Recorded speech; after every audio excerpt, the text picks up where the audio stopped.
in the nature that people are creating. Not God is creating that controversy, and not God is not giving the message to people that do all those. If a non-Muslim marry a Hindu Muslim girl, and if a non-Muslim Hindu marry a Muslim girl, so why the controversies are there? السلام علیکم معزز سامعین گرامی. اس ہندو نوجوان نے doctor Zakir Naik صاحب سے سوال کیا کہ میرا نام روہت راہول ہے، بنیادی طور پہ میں ایک ہندو تھا اور میں ایک ہندو فیملی میں پیدا ہوا تھا، اور کچھ ہی دن پہلے میں مسلمان ہوا ہوں. میں صرف اس لیے مسلمان نہیں ہوا کہ میں کسی مسلمان لڑکی سے شادی کرتا ہوں، اور میں اس لیے بھی مسلمان نہیں ہوا کہ میرے کچھ مسائل تھے. میں مسلمان صرف اپنے دل کی گہرائی سے ہوا ہوں.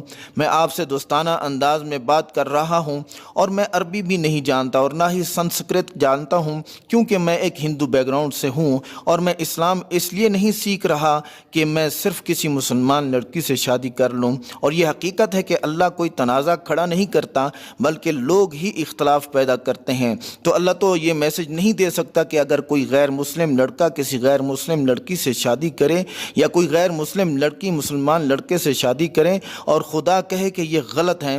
میرے خیال سے لوگ تنازع کھڑا کرتے ہیں. اگر میں مسلمان ہوتا ہوں تو میرے لیے کوئی مسائل کھڑے نہیں ہونے چاہیے.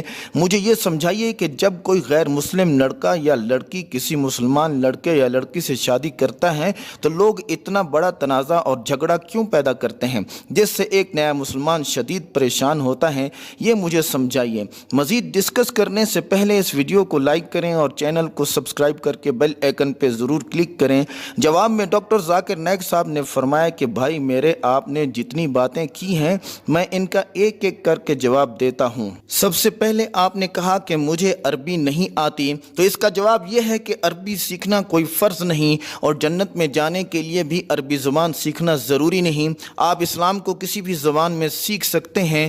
ہاں، قرآن کو صحیح طریقے سے سیکھنے کے لیے آپ اگر عربی زبان سیکھتے ہیں تو یہ بہت اچھی بات ہے، ورنہ کسی بھی زبان میں آپ قرآن کو سیکھیں. ہاں، اتنا قرآن کو سیکھنا فرض ہے کہ آپ اس سے نماز میں عربی زبان میں پڑھ سکیں.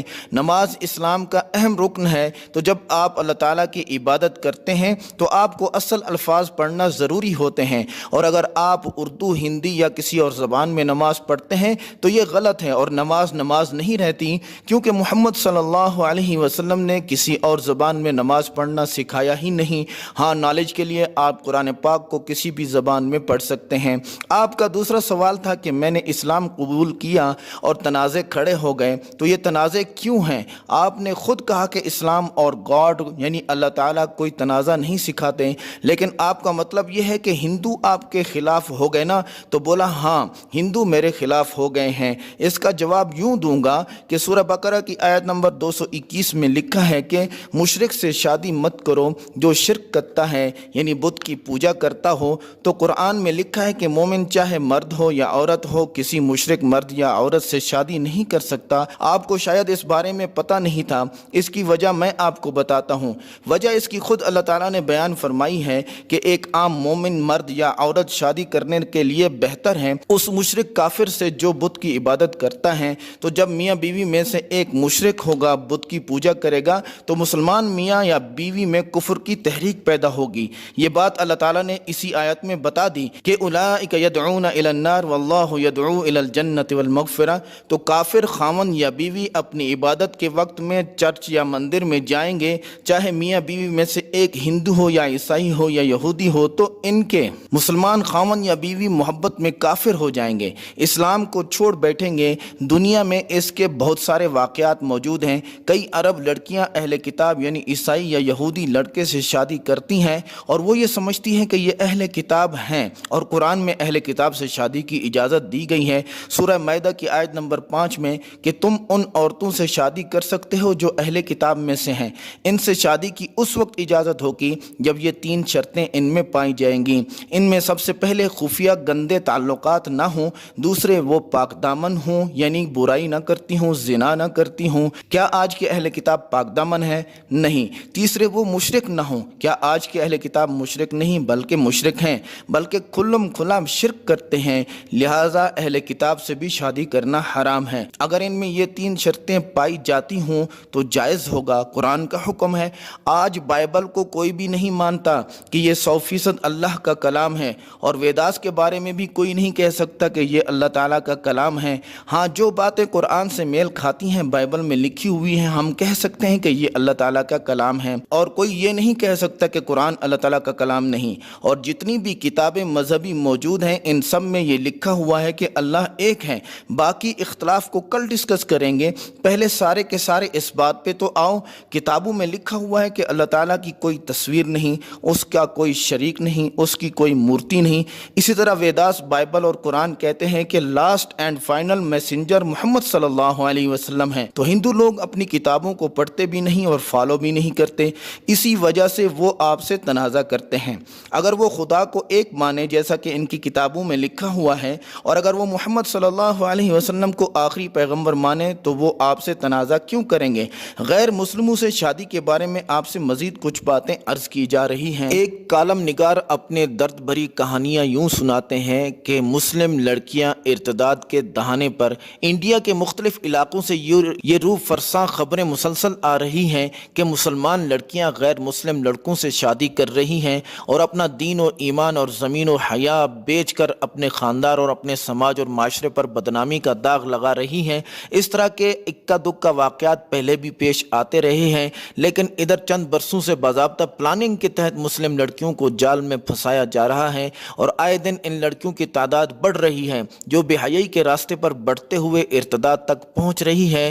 گزشتہ سال مسلم پرسنل لا بورڈ کے ایک پروگرام میں انڈیا کے مشہور شہر پونا جانا ہوا تو ایک صاحب ملنے کے لیے آئے۔ انہوں نے بتایا کہ ان کی بھانجی کالج میں پڑھتی تھی۔ کالج کے قریب ایک دلت ہندو نوجوان کینٹین چلاتا تھا۔ اس کے دام محبت میں پھنس کر بھانجی نے کورٹ میرج کر لیا اور ہندو ہو گئی، اور کئی مہینے اس کے ساتھ رہی۔ پھر بہت سمجھانے بجھانے کے بعد واپس آئی اور ہم نے اسے دوبارہ کلمہ پڑھوایا، ایمان میں داخل کیا، مگر اب بھی وہ اس کے پاس جانے کی ضد کرتی ہے، روتی ہے، اور ہمیں اندیشہ ہے کہ کہیں وہ دوبارہ اس کے پاس نہ چلی جائے۔ ان صاحب کے چلے جانے کے بعد پونا کے چند ذمہ دار احباب نے بتایا کہ ہمارے یہاں ایک سال میں 44 مسلمان لڑکیاں غیر مسلم لڑکوں کے ساتھ شادی کر چکی ہیں۔ ابھی چند دن پہلے خاص اسی مسئلے سے متعلق پونا کے احباب ملنے کے لیے آئے تو انہوں نے بتایا کہ اگست میں 11 مسلمان لڑکیاں غیر مسلم لڑکوں کے ساتھ شادی کی درخواست دائر کر چکی ہیں، اور پچھلے مہینے 12 لڑکیوں نے درخواست دی ہے۔ انڈیا کے دوسرے اور شہروں سے بھی اس طرح کی خبریں آ رہی ہیں، چنانچہ بمبئی میں 12، تھانے میں 7، ناسک میں 2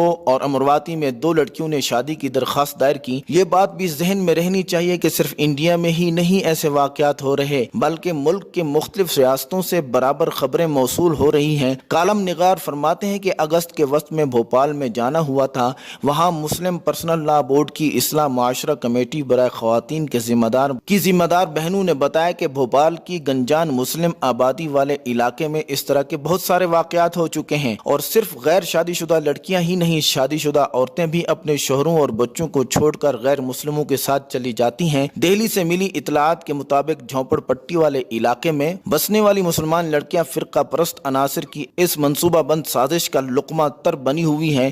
گزشتہ شعبان میں احمد آباد حاضری ہوئی تو وہاں کے علماء نے بتایا کہ ہمارے یہاں ہر دوسرے تیسرے دن سوشل میڈیا پر خبر آتی ہے کہ فلاں مسلمان لڑکی کسی غیر مسلم لڑکے کے ساتھ گھر سے بھاگ گئی ہے، یا فلاں لڑکی نے کورٹ میرج کی عرضی داخل کی ہے۔ بات یہیں تک محدود نہیں ہے، بلکہ ان لوگوں نے یہاں تک بتایا کہ مسلمان لڑکیوں کو رجھانے، قریب کرنے اور پھر ان کا جنسی استحصال کرنے کے لیے گراں قیمت تحفے دیے جاتے ہیں، مثلا مہنگے mobile, iPad, laptop, Activa bike وغیرہ۔ باضابطہ ان کی فنڈنگ کی جا رہی ہے اور ایک سوچے سمجھے منصوبے کے تحت انہیں اس کام پہ لگایا گیا ہے۔ اوپر بھی یہ بات میں نے کہی ہے اور اب دوبارہ وضاحت کے ساتھ لکھنا چاہتا ہوں کہ یہ اتفاقی واقعات نہیں ہیں، بلکہ ان کے پیچھے ایک سوچا سمجھا منصوبہ کام کر رہا ہے۔ لو جہاد نام کی کوئی چیز اس ملک میں نہیں ہے، البتہ یہ شوشہ صرف اس لیے چھوڑا گیا تھا کہ ہندو نوجوانوں میں انتقامی جذبہ ابھارا جائے اور خود مسلمانوں کو لو جہاد میں الجھا کر اندرون خانہ مسلمان لڑکیوں کو تباہ و برباد کرنے کا کھیل کھیلا جائے۔ پہلے یہ بات ڈھکی چھپی رہی بھی ہو تو اب ڈھکی چھپی نہیں رہی ہے۔ پچھلے سال چند ایسے ہی روح فرساں واقعات کی وجہ سے اس عاجز نے پورے مسئلے پر اپنے طور پہ تحقیق کی اور اپنے بعض احباب کو بھی اس کام پہ لگایا۔ اس کے جو نتائج سامنے آئے وہ حیران کن تھے اور انتہائی تشویشناک بھی تھے۔ مناسب معلوم ہوتا ہے کہ ترتیب سے ان باتوں کو آپ کے سامنے پیش کیا جائے۔ باضابطہ ایسے ہندو نوجوانوں کی ایک ٹیم تیار کی گئی ہے جس کا نام ہی محبت کے نام پر مسلمان لڑکیوں کو تباہ و برباد کرنا ہے۔ یہ لوگ پہلے ہمدردی کے نام پہ کسی مسلمان لڑکی سے قریب ہوتے ہیں، پھر محبت کا فریب دیتے ہیں اور شادی کا وعدہ کرتے ہیں، اور پھر جنسی استحصال کا مرحلہ شروع ہو جاتا ہے، اور جب وہ لڑکی عفت و عصمت کا گوہر لٹا چکتی ہیں اور اس لڑکے سے شادی کا اصرار کرتی ہیں تو پھر کورٹ میں کورٹ میرج کی درخواست دی جاتی ہے۔ میرے علم کے مطابق 1 مہینے کے بعد اس درخواست پر عمل درآمد ہوتا ہے۔ یہ مدت اس لیے رکھی جاتی ہے کہ اگر گھر والوں یا کسی اور کو کوئی اعتراض ہو تو کارروائی کر سکتا ہے۔ ڈاکٹر صاحب کا جواب کیسا لگا ضرور کمنٹ کر کے بتائیں۔ شکریہ، السلام علیکم۔